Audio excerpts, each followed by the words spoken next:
বাড়িতে কেউ আছেন? আরে বাড়িতে কেউ আছেন? আরে বাড়িতে কেউ আছেন? আর কি হয়েছে, চেঁচাচ্ছেন কেন? আমি ভূমি অফিস থেকে এসেছি।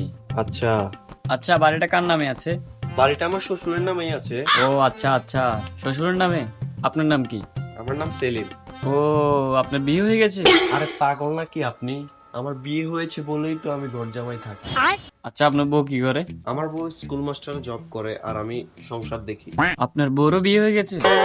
আরে, আমার বিয়ে হয়ে গেছে, আমার বউরও বিয়ে হয়ে গেছে। আমার বিয়ে হয়েছে বলেই তো আমি ঘর জামাই থাকি। আচ্ছা, বুঝলাম। বিয়েটা কার সাথে হয়েছে? আমার বউর আমার সাথে বিয়ে হয়েছে, আর কার সাথে বিয়ে হবে? আচ্ছা আচ্ছা, ঠিক আছে ঠিক আছে। তা আপনার শ্বশুরও কি বিয়ে হয়ে গেছে? আরে, আমার বিয়ে হয়েছে, আমার বউরও বিয়ে হয়েছে আমার সাথে, আমার শ্বশুরও বিয়ে হয়েছে। না হলে এই বিয়ে বাড়ি আমি কোথা থেকে আসতাম? আচ্ছা আচ্ছা, ঠিক আছে স্যার। আপনি রেগে যাচ্ছেন কেন? ও স্যার, বলে তো যান কেন আসলেন? আরে স্যার, আমার অল্প কদিন হয়েছে ব্যাকআপ হয়ে গেছে, তাই বাড়িতে বসে টাইম কাটছে না, তাই একটু অভিনয় করার চেষ্টা করতেছিলাম আর কি।